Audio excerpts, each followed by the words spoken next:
Hello again. There's no rhyme or reason to these. These are just the ones I wanted to read.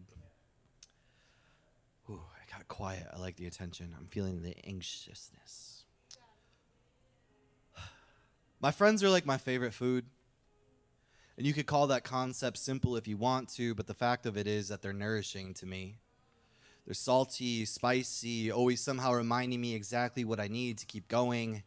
And when it comes down to it, I worry that I'm destined to be stuck in a state of hunger, be it for my mother's attention and my boyfriend's affection or the entire state of Maine. My history tells me that I'm always going to want more. An easy example. There's this smell that happens after it rains. There's this tarmac and dopamine mixed with soils and ecstasy, a smell that makes you stand still and smell and breathe and breathe and smell. And no matter how bad you want to hold it, no matter how full it makes you feel, my lungs will always hand that scent back into the world. And I guess it's a clever way to make a man. Tasting heaven while always having to give it away, holding a moment of divinity so intimately, but no matter what, it's going to leave you with your eyes rolled and neck tilted, holding nothing for yourself but some full lungs and a smile on your face. But I've come to see that it's the same smile on my face that I have when I'm with you. When we're experiencing the essence of bodily divinity, what it means to feel alive all the way down to your toes. And I could call it science or social conditioning. I could blame the chemicals, but when it's happening, and I know it. This small gap in time where I know my heart and stomach are inseparably intertwined, when I cannot deny that I'm acting in my soul's best interest by enjoying this time with you, just like I'm indulging in my human's best interest by smiling alongside of you. And I'm worried that I'm a cannibal of the things that make us human. Solar plexus and crown, human in philosophy, the meat of who you are is absolutely divine. So yes, I'm sorry that you remind me of a God I once met and how I'm going to worship you deeper than anything other than a God could probably ever understand. How I'll treat you as if you let me hold the scent of rain longer than I could on my own. But by God is what I've come to makes this all worthwhile. And you just happen to have their smile. Thank you.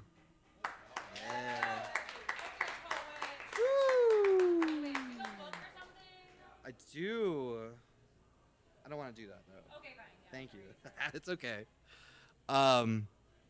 Yeah, you might notice. Yeah, I'm gonna keep on going. You ain't even ready. I got two more, baby. Watch this. No.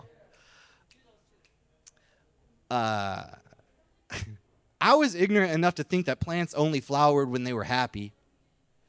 Like soil and sun had somehow become perfectly balanced in a way that prompted new petals. And my boyfriend brought me over to our biggest window in the living room, and there were these Hoyas blossoming in the moonlight. And he told me, these ones are blooming because they know that they're dying. And yes, I looked it up. Plants like these usually bloom best when they're feeling success. When things are going right, they show off in these beautiful pinks and whites, but not this time. This time things aren't well, and I've got this heavy feeling in my chest that some things got to change if these good things are going to somehow remain. And I'm tempted to keep elaborating, but you already know the feeling I'm talking about, don't you? I can see it on your face. You've fallen in love with the rare ones, or maybe it's that you're a rare one yourself. Keeping quiet until it's almost too late. Are you that late bloomer? Wound too tight and roots too thick for the purchased pottery that surrounds you? Are you feeling that everything that surrounds you is a little bit too tight, a little bit too fucked up, too sturdy, too unchangeable at this point, and you're willing to grow if given what you need? Yes, I see it. You're just like them. I see it. But remember, these Hoyas were choking.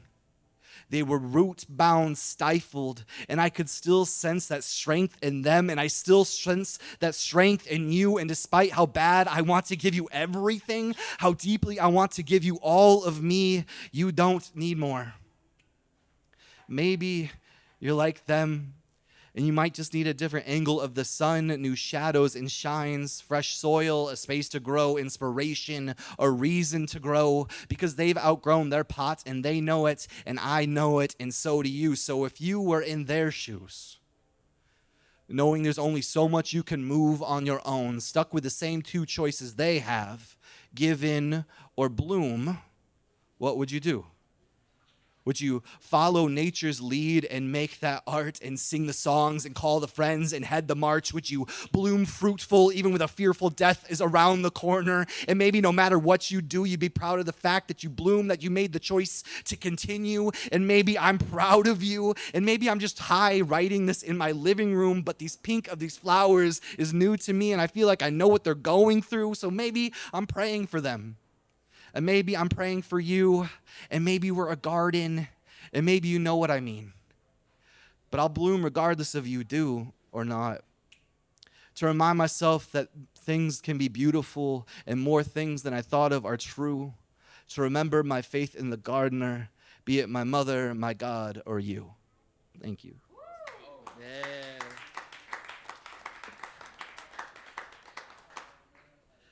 I'm going to finish this with one that I don't think I have a recording of, but I like this one, so I'm going to do it. Old shit. My church's response to my mother seeking guidance after she found out she had a queer son. Bring him in and we will pray to fix him. From that, I've come to see God as a celebrity that everybody feels like they know, as somebody that anybody can speak for. And in somewhere in my youthful heart, I began to believe the rumors that folks spread about him and about myself. And so I adopted the title that the church presented to me, Broken. Silence is penance if who you are is unclean, and so I swallowed my truths until they sweat out onto ink on scrap paper, keeping myself tucked in the third drawer from the top. It's where I hid my first beer, my first love, my porn, my pain. In the third drawer from the top, underneath piles of birthday cards, you'll find stacks of chicken scratch. Using ballpoint rather than blade, I bled my truth into reality, drop by drop, until those papers turned ocean deep. Years of swimming until one day I decided to speak. In a cramped room that smelt like well whiskey, my truth spilled over the cliffs of my lips, and the water I thought was toxic was declared pristine. My inside seen as a sweet collection of drinkable rainstorm, providing fertile insight impregnated by possibility, and I began choking up the seeds of original sin that were planted in my stomach, remembering it only to be myth, and finally enjoying the echoes of apple-flavored forevers. I stood tall in a room full of fellow believers. I snakeskin shed my concept of good and evil and stood in the garden once again, touching fresh flora with reawakened neurons. Beauty blossomed in the folds of my brain's gray matter, and I too wrote that shit down. Trauma is strange when those who inflict it call the deed a holy duty.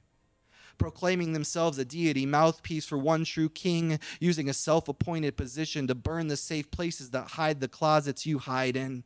They speak of a holy war, but you'll notice their sharpened tongues, cutting down spirits the way their ancestors clear-cut groves of oaks, but not us, not any longer, not this forest. Example, and this is a true story. Last year, I was asked to speak at a pride event in a small Midwestern town. I brought a folder filled with poems with crumpled corners, filled to a field of folks that were made up of the same kind of thing. And I held in my hand years of healing, moments of caving, seasons of love. And behind me and to my right, I heard a swelling of hymns backing my words. There was this group of protesters with megaphones, microphones, drums, bells, everything. A group of some Lord's foot soldiers doing the work that they deemed necessary, hoping their Hosanna harmonies would drown out the celebration of those who sought salvation by their own God-given guidance. The church chanted behind me with poison propaganda, poised to push me back into hiding. But my view during all of this was a field of rainbows. It was dancing with fresh teardrops on cheeks, smiling mothers, and a swell of psalms hit the back of my head and blended with the words that I was spinning, words of surviving rumors of a God who does not accept us, mixed with old holy sounds. And in the moment, I saw this field of survivors as it, as the truth, as the point of living and bleeding and fucking and singing, and a new understanding of church arose. Sanctuary in small sacred spaces, cheering for love in the face of those who tell us we do not know it, who threaten that we will be forever removed from it, but I've seen it. And I will worship the version of love I saw on that Saturday, one of bleeding colors, old songs, and bold kisses. Thy kingdom come, thy will be done. Thank y'all.